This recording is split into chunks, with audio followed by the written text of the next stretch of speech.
I opened the camera app to check on our dog. 40 seconds later, I was on the phone with the police. My name is Ryan Calloway, 32 years old, UX designer at a mid-sized tech startup in Nashville, Tennessee. 3 years married to my wife, Amber. She shot weddings on weekends, edited photos in the dining room until midnight, made pour-over coffee with the focused precision of someone defusing a bomb. We had a golden retriever named Waffles who destroyed exactly one throw pillow per month and showed no signs of stopping. I loved my life without reservation. That was the problem. The trip to Chicago had been on the calendar for 6 weeks, 2 days, 1 night, a product design conference at a hotel near the river. My wife kissed me at the door Tuesday morning, tucked a granola bar into my jacket pocket without being asked, told me to text her when I landed. I told her I would. I did. She sent back a photo of Waffles sitting in my desk chair with the caption, "He's already taken over your office." I laughed at my phone in the middle of O'Hare and kept walking. The conference sessions ran long. By the time I got back to my room Tuesday evening, it was almost 9, and I was sitting on the hotel bed in my socks eating a room service sandwich I'd ordered mostly out of obligation when I remembered the camera. We'd upgraded our home security system about 3 weeks earlier. New doorbell camera, 2 interior cameras I'd mounted myself, all connected to an app on my phone. My wife had been traveling the weekend I installed everything, visiting her college roommate in Knoxville, so I'd handled the setup alone. I'd mentioned it when she got back. She'd nodded, glanced at the app on my screen, said it looked straightforward. I didn't think anything of it. Security systems weren't exactly a hot topic in our house. I opened the app not because I was suspicious. I opened it because I wanted to see Waffles. I wanted to see my dumb, pillow-destroying dog sitting somewhere comfortable and completely unaware that I wasn't there. That was the entire reason. I opened the app, tapped the living room feed, and watched it load. Waffles was not in the living room. My wife was. But she wasn't watching television. She wasn't editing photos or making coffee or doing any of the 100 ordinary things I would have expected. She was standing at our open front door, and standing across from her in our doorway was a man I had never seen before in my life. He was maybe 40, medium build, wearing a gray jacket and carrying a laptop bag over one shoulder. Not a duffel bag. Not a backpack. A laptop bag, the specific kind with multiple exterior pockets, the kind someone carries when they mean to retrieve or deliver information rather than objects. My wife stepped aside. He came in, she closed the door behind him, and without a word, without a single exchanged glance that I could see on the feed, she pointed toward the hallway. Toward my home office. I watched them both walk out of the living room camera's frame and disappear. I sat completely still on the hotel bed for approximately 5 seconds. Then I switched to the office camera. The office camera was angled above my desk in the corner, mounted facing the door, which meant it caught everything. The man had put his laptop bag on my chair and was already going through the filing cabinet beside the window, the one where I kept printed project briefs, NDAs, signed vendor contracts, and a folder of preliminary wireframes for a product we hadn't announced publicly yet. My wife was standing near the door with her arms crossed, not participating, not searching, just standing, watching the hallway. The same way you stand watch when someone else is doing something that requires a lookout. He wasn't breaking anything. He wasn't panicking. He moved through the filing cabinet the way someone moves through their own kitchen, drawer by drawer, unhurried, deliberate. He pulled specific folders. Not all of them. Specific ones. He set them on the desk, opened his laptop bag, and I watched him take out a small document scanner, the kind that costs maybe $200 on Amazon, compact and portable and specifically designed to be used somewhere you're not supposed to be scanning documents. He started scanning my files. I called 911. The operator answered on the second ring and I gave her my name, my address, and a description of what I was watching in real time on my phone screen. My voice was steady in the way that voices get steady when your brain has made a decision that your emotions haven't caught up to yet. "There is a man in my home office going through my work documents," I said. "My wife let him in. She's standing guard in the doorway. No, she does not appear to be in any danger. She appears to be helping him." The operator asked me to stay on the line. I did. While I was on hold, I watched the man finish with the filing cabinet.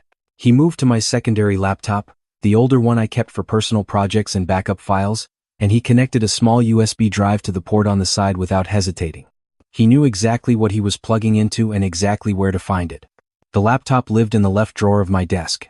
He'd gone directly there. He hadn't checked the right drawer. He hadn't checked the shelf. He'd gone directly to the left drawer because someone had told him what was in it. The operator came back. She confirmed that units had been dispatched to my address and that the estimated response time was 11 minutes. She told me to stay on the line and not to call my wife. I hung up anyway. Not to call my wife. I needed both hands for what I was doing next. I opened my banking app. Our joint checking looked normal. Joint savings, normal. Then I opened the individual account, the one I kept separately from our joint finances, an old habit I'd had since my mid-20s that I'd never bothered to dissolve after we got married. It had been sitting at around $38,000 for most of the year. I used it for irregular expenses. Car repairs, medical bills, the kind of thing that shows up suddenly and is easier to handle from a dedicated pool. The current balance was $4,200. I scrolled up through the transaction history. My hands were not entirely steady. Wire transfer, 8 weeks ago, $6,000. Wire transfer, 6 weeks ago, $9,500. Wire transfer, 4 weeks ago, $11,300. Wire transfer, 8 days ago, $7,000. All outgoing. All to the same destination account, a number I didn't recognize. Total removed, $33,800. Across 8 weeks in 4 transactions, each one small enough not to trigger the fraud threshold I'd never bothered to adjust upward, each one landing on a day when I had a late meeting or a deadline or something that kept me distracted until after banking hours. She hadn't stumbled into this. She'd scheduled it. I sat in that hotel room and looked at the number for a long time. Then I switched back to the camera app. The man was unplugging the USB drive. He placed it carefully into the interior pocket of his laptop bag, zipped it closed, and looked around my office once more in the systematic way of someone running a mental checklist. My wife appeared in the doorway. He nodded once. She turned and walked back toward the front of the apartment, and he followed her. I watched them in the living room camera. She had her arms at her sides now, relaxed, the posture of someone who'd just finished a task that had gone smoothly. He said something I couldn't hear. She said something back. Then she opened the front door, checked the hallway in both directions, and he walked out. She closed the door. She went to the kitchen and started making tea. My phone buzzed. A text from my wife. Waffles just figured out how to open the pantry. We have a crisis. Miss you. 3 laughing emojis. I stared at it for a while. Then I typed back. Classic Waffles. What did he get into? She sent a photo of the pantry floor and a bag of pretzels that had been destroyed. I responded with a crying laughing emoji and put my phone face down on the bed. Then I opened my laptop and called my friend Connor. Connor Miles had been my closest friend since college, where we'd met in a human-computer interaction seminar and immediately bonded over identical opinions about terrible interface design. He now ran his own cybersecurity consultancy out of Denver. The kind of person companies called after something bad had already happened and needed to understand how and why. He'd helped me set up the security system 3 weeks ago. In fact, talked me through the camera placement and the app configuration over the phone on a Saturday afternoon. He picked up on the 3rd ring. I could hear a television in the background. I told him what I'd watched. All of it, in sequence. The man, the filing cabinet, the document scanner, the USB drive, the banking app, the texts about the dog. Connor went quiet in the focused way he got quiet when he was thinking rather than reacting. When I finished, he asked me one question. What does your wife actually know about what you're working on right now? I thought about it. More than most spouses would, probably. We had dinner together most evenings and I talked about my work the way people talk when they're genuinely interested in what they do and haven't had the habit of keeping quiet about it long enough for it to feel necessary. She knew the product name. She knew the timeline. She knew which clients were involved. She'd heard me on calls. She'd sat in the same room while I worked late on nights I was pushing toward a deadline. She knew nearly everything. Connor told me not to touch anything, not to call my bank yet, and to give him 20 minutes. The 911 operator called me back to confirm that officers had arrived at my address. I told them what I'd seen, gave them a description of the man, confirmed the approximate time he'd left. The officer I spoke with, a woman who sounded like she was taking notes, said they would speak with my wife at the residence. She asked if I wanted to be patched through when they arrived. I said yes. I heard the knock on my own front door through the phone. I heard my wife answer it. I heard her voice shift in the specific way voices shift when unexpected authority shows up, that involuntary half-second of recalibration before the performance of normalcy kicks in. I heard her say she didn't know what I was talking about. I heard her say she'd been home alone all evening. I heard her say she had no idea who I'd seen on a camera feed. Connor called back on my other line. I asked the officer to hold and switched over. You need to sit down, Connor said. I'm already sitting, I told him. He said, sit down more.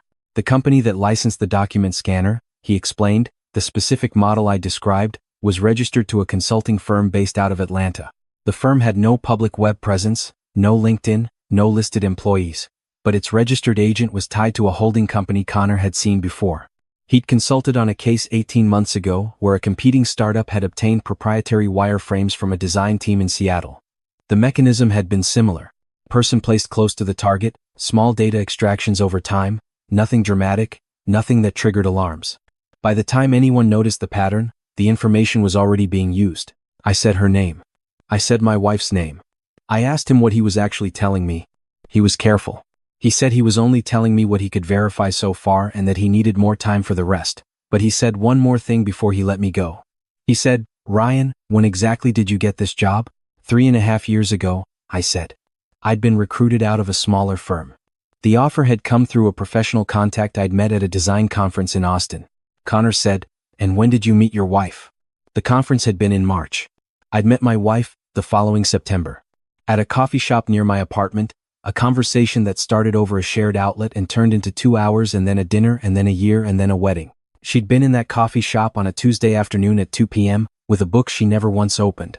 I went back to the officer on the other line.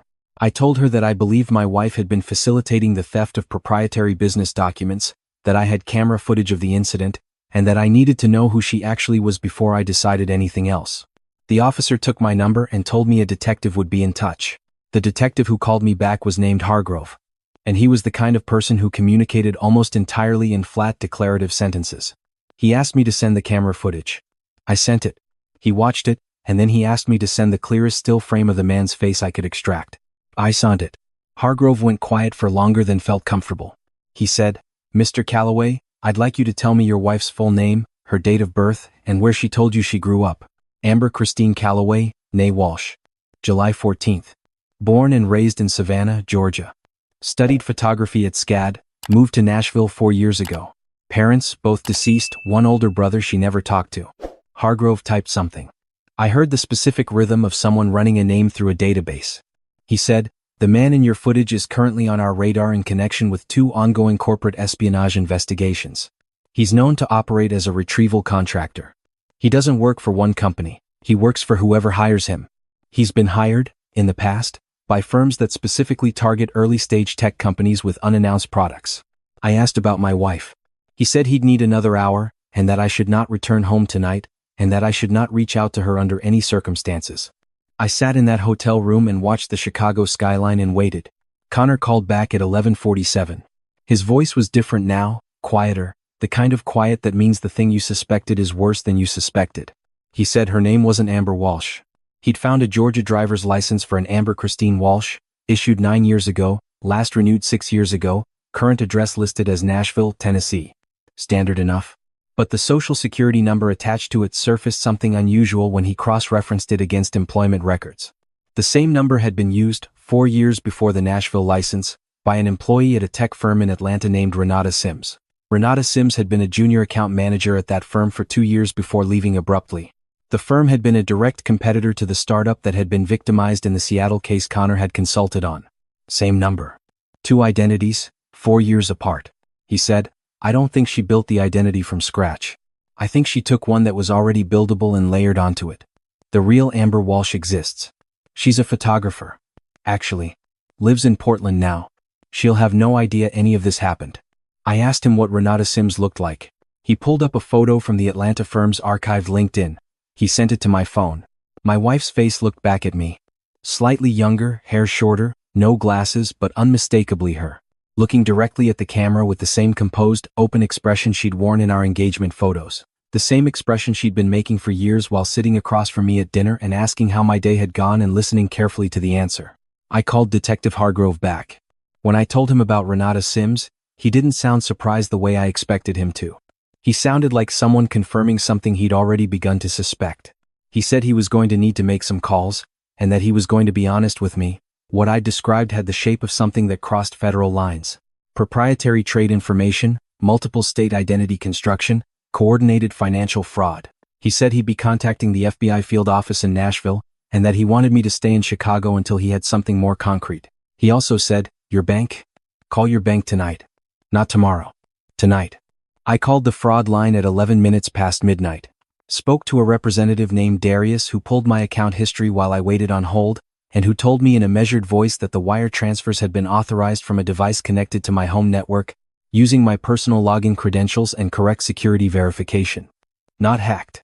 Not intercepted. Watched and memorized. I asked Darius to freeze every account, joint and individual, effective immediately. He did it while I was on the phone. He also flagged my profile for monitoring and told me that recovery of the transferred funds was possible but would depend on how quickly the destination accounts could be frozen at the receiving institution. Then he asked if I was okay. I told him I wasn't sure yet. Connor stayed on the phone with me until almost 2 in the morning. Not talking constantly, just present, which was the right thing to do. At one point he said, quietly, that he'd seen cases like this before, not often, but enough to know the pattern. He said the thing that made them work wasn't the technical sophistication. It was the patience. 18 months, 2 years, 3 years. Building something real enough that no one ever thought to look underneath it. I thought about the granola bar she'd put in my jacket pocket that morning. The specificity of that gesture. The way it had felt like evidence of someone who knew me well enough to anticipate small needs. It had been evidence of exactly that, just not in the way I'd thought. The call from Detective Hargrove came at 6:48 in the morning. I hadn't slept. I was sitting in the hotel chair with the curtains open watching the city turn gray and then pink and then pale blue. He said the FBI had opened a case. He said they'd identified the retrieval contractor, whose name was Dennis Farrow, and that he'd been detained the previous night at a FedEx location attempting to ship a package to an address in Atlanta. Package contained printed documentation, a USB drive, and a signed letter of attestation that appeared to be a forgery of my signature. He said my wife had not been at the residence when officers returned that morning for a follow-up. He said her car had been picked up on a traffic camera at 4:17 in the morning at a location 40 minutes from our house. He paused, and I heard paper moving. He said the camera was on the access road to Nashville International Airport. I asked which terminal. He said it didn't matter. They already had people there. I called Connor. He picked up immediately. I told him. He said, "Don't go." I said, "I know." He said it again anyway, "Don't go, Ryan." I didn't go. I sat in the hotel room and I waited. And I watched the clock. And at 9:22 in the morning, Detective Hargrove called me back and said 3 words. "We have her." Her real name, the name she'd been born with, was Renata Clark, 36 years old. Originally from a small city in central Georgia. She'd built her first constructed identity at 24, worked her way through 2 more before landing on the Amber Walsh profile, which had been the most durable because it was built on a real person's partial records rather than fabricated from scratch. She'd used each identity in proximity to a different tech company in a different city, each time embedded through a personal relationship with someone who had access to valuable proprietary information. I had been the 4th. The previous 3 targets had lost between $40,000 and $190,000 combined. In addition to intellectual property, whose value was significantly harder to quantify, 2 of them, Hargrove told me, had spent years afterward not fully understanding what had actually happened to them. They'd blamed bad luck, or economic downturns, or their own inattention. They'd never had a name to put to it. Dennis Farrow, her contractor, received 6 years. The retrieved USB drive and scanned documents were recovered intact and returned to my employer, which meant the product launch proceeded on schedule and the NDAs I'd signed were never technically violated, though it took 3 months of legal review to establish that clearly. The wire transfers were largely recovered. Renata had moved the money through 2 intermediary accounts. But the receiving institution had frozen the funds within 48 hours of my fraud report, and $29,400 of the $33,800 came back. The remaining gap I absorbed. It was manageable. It was not the point. I testified at trial 7 months later. I sat in a courtroom in Nashville, and I answered questions for 90 minutes, and at one point, the proceedings required me to look directly at the woman I had been married to for 3 years and describe in plain terms what I had seen on a camera feed from a hotel room in Chicago. She sat at the defense table with her hands folded and her posture straight, and she looked back at me with an expression that I recognized, belatedly, as the same expression she'd always worn when she was figuring out how to be useful to a situation. Not guilt. Not grief. Pure assessment. She received 12 years. I still have waffles. He destroyed 2 pillows the week after everything happened, which felt like solidarity, and I let him get away with both of them. Connor drove down from Denver the weekend after the arrest and stayed for 4 days, and we didn't talk about it constantly, which was the right call. My employer gave me 3 weeks of paid leave that I used to drive along the coast with my dog and think about what I knew, what I'd missed, and whether there was a meaningful difference. I've come to believe the granola bar was real. I've come to believe that somewhere inside whatever she was running, there were genuine moments. The picture of waffles in the desk chair. The late nights editing photos I'd been allowed to watch, real things, genuine things, existing alongside the architecture of a plan I hadn't been told I was part of. I don't know if that makes it better or worse. Probably both. Probably at the same time. What I know is this. I checked a camera app to see my dog, and instead I saw everything I needed to see. Sometimes the truth doesn't come to you through dramatic confrontation or impossible intuition. Sometimes it comes at 9 o'clock on a Tuesday night in a hotel room while you're eating a sandwich in your socks. And when it does, the only thing that matters is that you're paying attention. I'm paying attention now.